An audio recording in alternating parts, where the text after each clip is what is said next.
आइए पढ़ते हैं कूलम्स लॉ।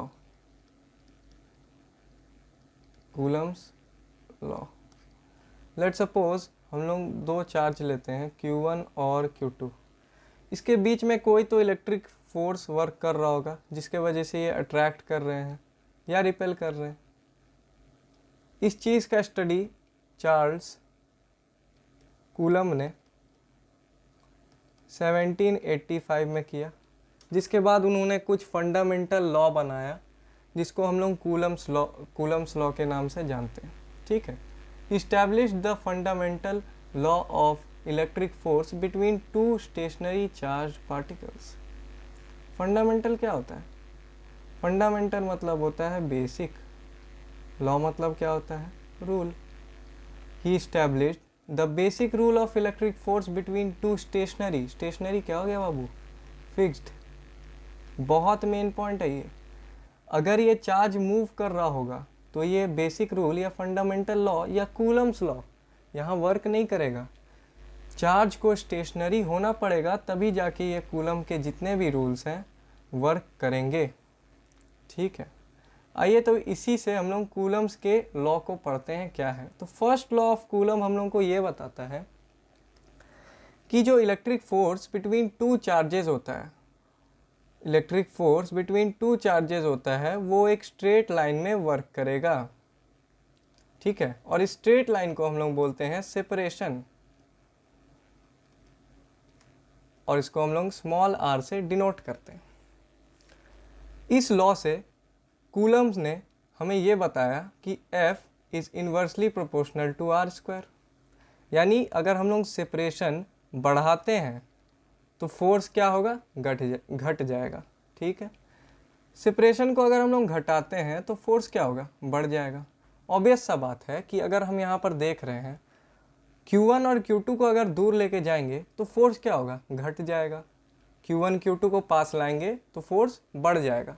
तो वही चीज़ कूलम्स ने फर्स्ट लॉ में ये बताया कि F is inversely proportional to separation का स्क्वायर। F क्या है? Force between force on Q1 and Q2। अब आओ सेकेंड लॉ जानते हैं क्या है। सेकेंड लॉ हम लोगों को ये बताता है कि force is directly proportional to magnitude of Q1 into magnitude of Q2। ठीक है, force is directly proportional to magnitude of Q1 and magnitude of Q2। Q1 Q2 क्या है? चार्जेस है। चार्जेस का मैग्नीट्यूड अगर हम लोग बढ़ाते हैं तो फोर्स क्या होगा? फोर्स भी बढ़ जाएगा। Q1 Q2 का अगर वैल्यू हम लोग घटाते हैं तो फोर्स क्या होगा? घट जाएगा। तो सेकेंड लॉ हम लोग को ये बताया कि force is directly proportional to Q1 and Q2। यानी अगर Q1 और Q2 का वैल्यू हम लोग बढ़ा रहे हैं तो फोर्स बढ़ जाएगा, घटा रहे हैं तो फोर्स घट जाएगा। अब आइए तीसरा जो लॉ है वो हम लोग जानते हैं क्या है।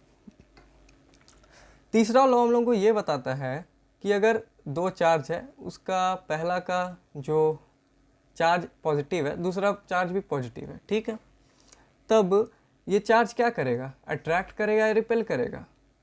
ये रिपेल करेगा। अगर चलो और एक एग्जांपल लेते हैं, पहला चार्ज नेगेटिव है, दूसरा भी नेगेटिव है, क्या होगा? अट्रैक्ट या रिपेल? रिपेल करेगा। एक और एग्जांपल लेते हैं, पहला चार्ज पॉजिटिव, दूसरा नेगेटिव, अब क्या होगा बताओ? ये अट्रैक्ट करेगा।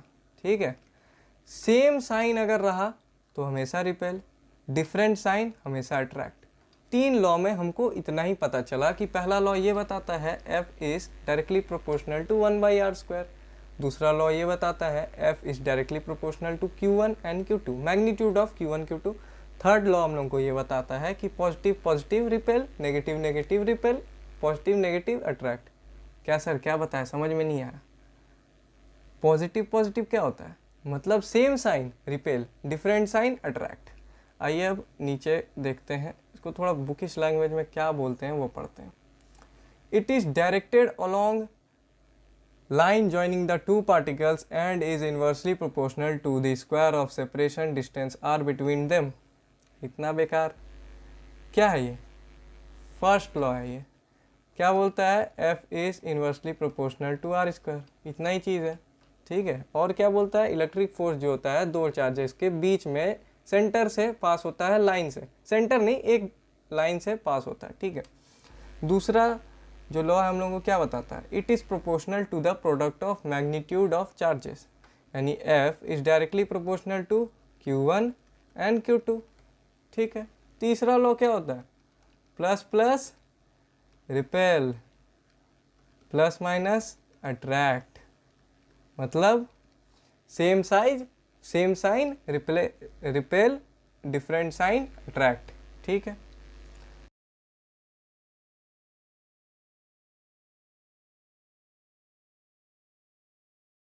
कूलम्स लॉ का फॉर्मूला है ये, इतना पता होगा या नहीं भी पता होगा, चलो। तो अब आप ये जानना चाहते हैं मतलब ये कहाँ से आया, कैसे आया, अब ये देखते हैं हम लोग। ठीक है। तो जैसे फर्स्ट लॉ हम लोग को क्या बताता है, F is directly proportional to 1/r²। Second law हम लोग को क्या बताता है, F is directly proportional to Q1 and Q2। अब ये दोनों को अगर हम लोग जोड़ दें तो क्या होगा, F is directly proportional to Q1 Q2 upon r²। समझे। अब लेकिन ये जो है सर ये यहाँ तक तो आया नहीं, अब क्या करना है ये देखो, यहाँ से हम लोग प्रोपोर्शनैलिटी का साइन हटाएंगे और इक्वल्स टू लगाएंगे, और यहाँ पर हम लोग प्रोपोर्शनैलिटी कांस्टेंट के या कूलम्स कांस्टेंट भी इसको बोलते हैं, के Q1 Q2 upon r²। Proportionality sign हटा, इक्वल्स टू आया, और प्रोपोर्शनैलिटी कांस्टेंट या कूलम्स कांस्टेंट हम लोग वहाँ पर डाल दिए के। अब हम लोग बात करते हैं के के बारे में। के क्या है, एक हम लोग न्यूटन्स लॉ ऑफ ग्रेविटी में पढ़े होंगे कि F equal to G_m1 m2 upon r²।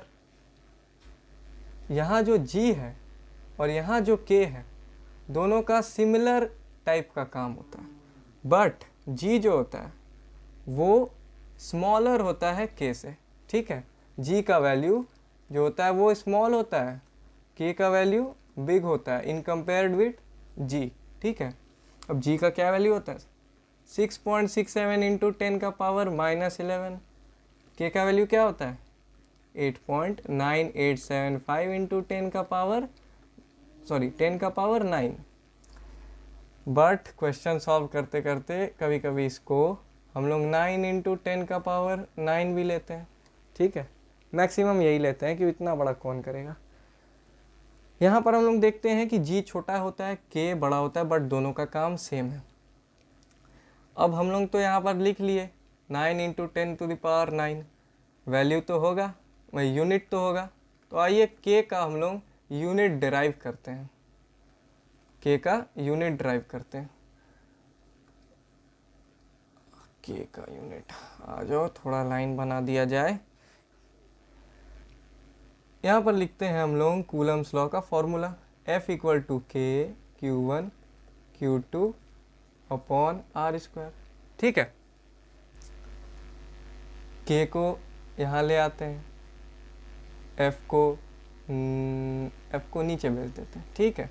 Q1 Q2 upon r² है, यहाँ पर F आ गया। अब जब हम लोग इसको लिखते हैं तो ये क्या होगा, F r² by Q1 Q2 होगा। अरे यार ये थोड़ा नहीं समझ में आ रहा है, एक बार रुको, शुरू अच्छा है बताते हैं, इसको मिटाते हैं और एकदम अच्छा से बताते हैं। ये इसको रब करते हैं, एक बार क्लियर करके बताएंगे, तो टेढ़ा मेढ़ा लिखने में मज़ा नहीं आता। ठीक है। फील के साथ पढ़ते हैं। F जो होगा इक्वल टू क्या होगा, K Q1 Q2 upon r² होगा। 1/K equal to Q1 Q2 upon F r² होगा। अब देखो इसको यहीं पर सॉल्व करते हैं, K को ऊपर लाए तो F r² भी ऊपर आया, Q1 Q2 F r² क्या है सर, केमिस्ट्री है क्या, नहीं यार। F क्या है, F है फोर्स का यूनिट क्या होता है, न्यूटन। R क्या है, R है सेपरेशन बिटवीन टू चार्जेस, तो उसको हम लोग क्या लिखते हैं, उसका यूनिट है मीटर, तो r² तो मीटर²। Q1 Q2 दो है चार्जेस, चार्जेस का ऑलवेज क्या होता है यूनिट, कूलम, तो C स्क्वायर। अब इसको हम लोग कैसे लिखेंगे, न्यूटन मीटर स्क्वायर पर कूलम इनवर्स स्क्वायर, हो गया। तो K का हम लोग को यूनिट क्या मिला, चलो पूरा ही वैल्यू लिखते हैं। K का वैल्यू क्या हो गया, 9 × 10⁹ न्यूटन मीटर स्क्वायर पर कूलम इनवर्स स्क्वायर। यहाँ तक समझ में आया, यहाँ तक समझ में आया। K का वैल्यू हम लोग निकाल लिए। अब आइए नीचे थोड़ा बढ़ते हैं। K को तो सर हम लोग वैल्यू में जाने, अब थोड़ा सर इसका और एक ठो वैल्यू क्या होता है वो भी जानते हैं सर हम लोग। आइए सर पढ़ते हैं आगे। K को हम लोग 1/4 पाई एप्सिलॉन नॉट लिखते हैं और इसको 9 × 10⁹ भी लिखते हैं, न्यूटन मीटर स्क्वायर पर कूलम स्क्वायर। बोले ये क्या है भैया, अब ये क्या चीज़ आ गया नया, 4 पाई का वैल्यू जानते हैं, इसको हम लोग एप्सिलॉन बोलते हैं, एप्सिलॉन बोलते हैं। एप्सिलॉन नॉट का मतलब होता है permittivity, permittivity in free space, ठीक है, परमिटिविटी इन फ्री स्पेस। और एप्सिलॉन नॉट का वैल्यू जो होता है वो होता है 8.85 × 10⁻⁻12 कूलम स्क्वायर पर न्यूटन मीटर स्क्वायर, ठीक है। आइए ऊपर देखते हैं एक बार हम लोग क्या पढ़े। आज हम लोग पढ़े कूलम्स लॉ। कूलम्स लॉ में 3 बेसिक लॉ होता है। फर्स्ट लॉ हम लोग को ये बोलता है force on two charges is inversely proportional to r square. Second law हम लोग को क्या बोलता है, force on two charges are directly proportional to Q1 and Q2 का मैग्नीट्यूड। थर्ड लॉ क्या बोलता है, यार एकदम आसान है, बचपन में ही पढ़े थे, plus plus repel, plus minus attract. ये 3 लॉ पढ़े। फिर हम लोग आज क्या पढ़े कि फोर्स को मतलब कूलम्स लॉ का जो फॉर्मूला है उसको कैसे डिराइव किए उसका, फिर K का हम लोग यूनिट कैसे डिराइव किए, उसके बाद K का वैल्यू क्या होता है, और K को फिर हम लोग दूसरे वे में कैसे लिखते हैं, और उसका दूसरा वे होता है 1/4 पाई एप्सिलॉन नॉट, इसको हम लोग बोलते हैं permittivity in free space. Permittivity in free space को हम नेक्स्ट लेक्चर में कवर करेंगे, उसमें हम रिलेटिव परमिटिविटी या डाइलेक्ट्रिक कांस्टेंट भी कवर कर देंगे उस लेक्चर में। तो आज के लिए बस इतना ही रहने देते हैं।